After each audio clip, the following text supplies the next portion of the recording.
इसका population census आ जाएगा, जनगणना आ जाएगी, उसके आधार पे आप परसीमन कर लो।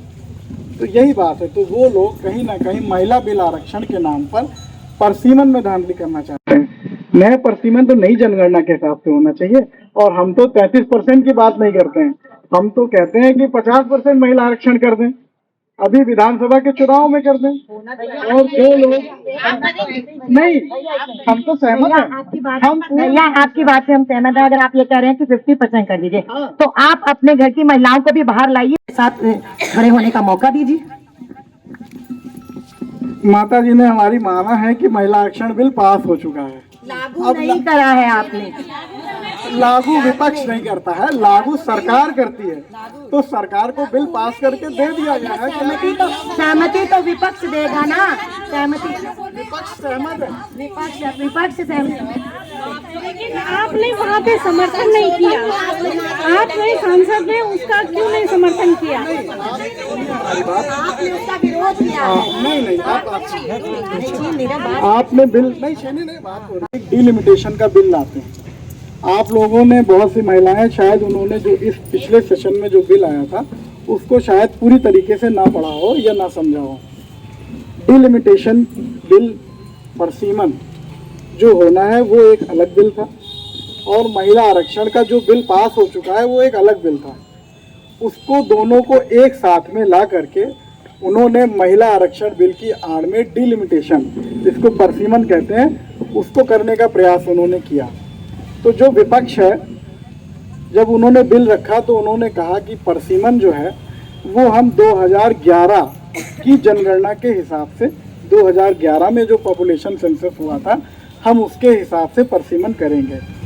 विपक्ष की ये मांग थी कि आप महिला आरक्षण को तत्काल लागू कर दीजिए, इसमें हम लोगों को कोई आपत्ति नहीं है। लेकिन परसीमन जो आप करना चाह रहे हो 2011 की जनगणना पर, आप क्यों कर रहे हो जब 2026 में जनगणना शुरुआत हो गई है? तो कह रहे हैं कि हम आपके साथ हैं, तो अगर ये हमारे साथ हैं तो हमारे को ये लिखित में दे दें। तो अभी इन्होंने कहा हम लिखित में दे देंगे, तो बहुत अच्छी बात है। अगर ये हमें लिखित में दे देते हैं तो इससे अच्छी बात क्या है? लिखित में देने से जब संसद में वोटिंग हो रही थी तब इन्होंने साथ नहीं दिया, अब लिखित देने से क्या फायदा? अब फिर कैसे पास होएगा? अरे कैसे समझा?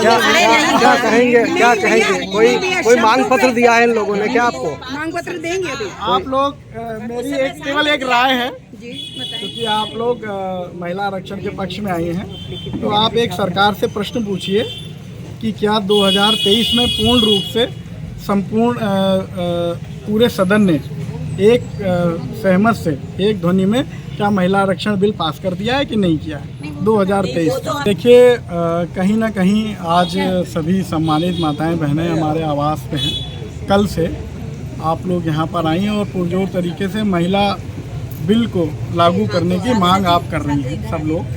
और हम माताओं बहनों से कहना चाहते हैं कि जिस महिला आरक्षण बिल की वो बात कर रही हैं, कहीं ना कहीं वो महिला बिल 2023 में पूरी तरीके से संसद में सर्वसम्मति से उसको पास कर दिया गया है। ये आप लोग पत्रकार साथी भी सब जानते हैं, और उसको सरकार लागू नहीं कर रही है। कहीं ना कहीं सरकार को लागू ना करना पड़े, इसलिए उसने छल के साथ में जो नया संशोधन महिला आरक्षण बिल लाए, उसमें कहीं ना कहीं परसीमन का बिल साथ में जोड़ करके महिलाओं के बिल को आगे करके वो कहीं ना कहीं साजिश के रूप में परसीमन का बिल पास कराना चाहते थे। उस परसीमन के बिल में ये था कि जो भी नया परसीमन हो वो 2011 की जनगणना के हिसाब से किया जाएगा। हमारे दल की मांग थी कि जब नया जनगणना 2026 जिसकी शुरुआत हो गई है और 2027 में नई जनगणना के आंकड़े आ रहे हैं, तो जो महिला आरक्षण बिल है उसको आप तत्काल लागू कर दीजिए, किसी दल को कोई आपत्ति नहीं है। अभी विधानसभा उत्तर प्रदेश का चुनाव आने जा रहा है, सरकार को बिल पास करके दे दिया गया है। सरकार, हमारी मांग है सरकार उसको पूरी तरीके से उत्तर प्रदेश के होने वाले चुनाव में लागू कर दे। और जो परसीमन है, जिसकी आड़ में परसीमन का खेल खेलना चाह रही थी सरकार, उसका विपक्ष ने विरोध किया कि आप परसीमन करिए, बिल्कुल करिए परसीमन, लेकिन नई जनगणना जो 2027 में मार्च लास्ट में कंप्लीट हो जाएगी, आप उसके आधार पे परसीमन बिल भी पास कर दीजिए। महिला आरक्षण को परसीमन के साथ, बिल के साथ जोड़ करके सरकार ने महिलाओं के साथ धोखा देने का काम किया। आपके राज्य की खबरें, आपके शहर की खबरें सबसे पहले जानने के लिए देखते रहें अमर उजाला। चैनल को सब्सक्राइब जरूर कर लें और पाएं हर अपडेट।